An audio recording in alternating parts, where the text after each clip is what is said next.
তুমি তোমার ব্যাগ থেকে একটা টাকার নোট বের করলে, সাধারণ একটা কাগজ, তাই না?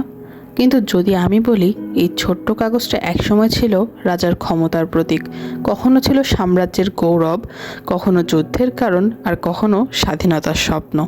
ধরো, তুমি সময়ের চাকা ঘুরিয়ে চলে গেলে 1000 বছর আগে, যেখানে মানুষ চাল দিয়ে কাপড় কিনতো, সোনার উপর টুকরো ছিল সম্পদের চিহ্ন, আর সিক্কা মানেই ছিল শাসকের নাম। আজ আমরা যাকে টাকা বলি তার পেছনে আছে পাল, সেন, সুলতানি, মোঘল, ব্রিটিশ, অসংখ্য শাসন আর পরিবর্তনের গল্প। তাহলে প্রশ্ন হলো, কিভাবে একটা ধাতুর টুকরো বদলে গেল কাগজে, কিভাবে কাগজ হয়ে গেল বিশ্বাস, আর কিভাবে সেই বিশ্বাস আজও আমাদের হাতে ঘুরে বেড়ায়। চলো, আজ আমরা খুলে দেখব টাকা সেই 1000 বছরের যাত্রা।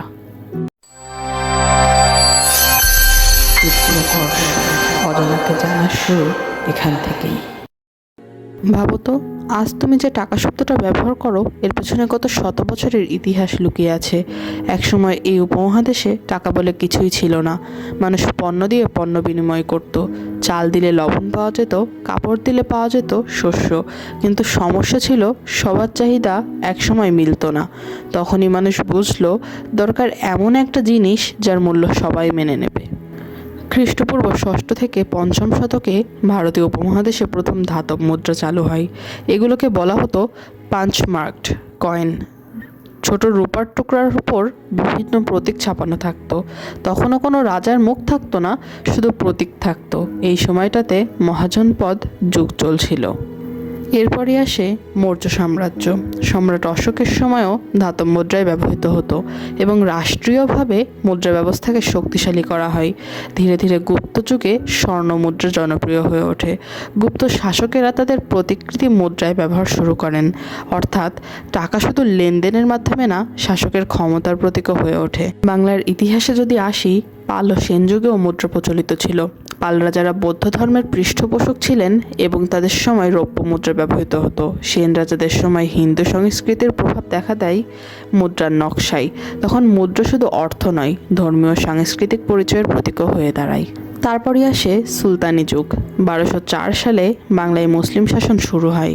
দিল্লি সুলতানদের সময় থেকে নিয়মিতভাবে সিক্কা চালু হয়। এই সময় সবচেয়ে গুরুত্বপূর্ণ পরিবর্তন আসে 1540 সালে, যখন শেরশাহ সূরি রুপি চালু করেন। তিনি একটি নির্দিষ্ট ওজনের রূপার মুদ্রা প্রচলন করেন, যার নাম ছিল রুপিয়া। এই রুপিয়া শব্দ থেকেই আজকের রুপি বা রুপি এসেছে। শেরশাহ সূরির এই মুদ্রা ব্যবস্থা এতটাই সফল ছিল যে পরবর্তীতে মোগলরাও তা অনুসরণ করে। মোগল সাম্রাজ্যের সময় মুদ্রা ব্যবস্থা আরও উন্নত হয়। সম্রাট আকবর মুদ্রা ব্যবস্থায় শৃঙ্খলা আনেন। তিনি স্বর্ণের মোহর, রূপার রুপি এবং তামার দাম চালু করেন। প্রতিটি মুদ্রায় শাসকের নাম ও সাল লেখা থাকত। জাহাঙ্গীরের সময় তো এমনও মুদ্রা ছিল যেখানে রাশিচক্রের চিহ্ন ব্যবহার করা হয়েছিল। এতে বোঝা যায় মুঘল আমলে মুদ্রা ছিল শিল্প ও ক্ষমতার মিশ্র প্রতীক। তারপর আসে ব্রিটিশ শাসন। 1757 সালে পলাশীর যুদ্ধের পর ধীরে ধীরে ব্রিটিশ ইস্ট ইন্ডিয়া কোম্পানি এই অঞ্চলের অর্থনীতি নিয়ন্ত্রণ করতে শুরু করে। 1835 সালে ব্রিটিশরা একক মুদ্রা ব্যবস্থা চালু করে। তখন রূপার মুদ্রায় ব্রিটিশ সম্রাট বা রানীর ছবি ব্যবহার করা শুরু হয়। মুদ্রা হয়ে ওঠে ঔপনিবেশিক শক্তির প্রতীক। 1861 সালে পেপার কারেন্সি অ্যাক্ট পাশ হয় ব্রিটিশ ভারতে। এর মাধ্যমে কাগজের নোট সরকারিভাবে চালু হয়। প্রথম দিকে মানুষ কাগজের নোটে বিশ্বাসই করত না, কারণ তাদের কাছে ধাতব মুদ্রা ছিল আসল সম্পদ।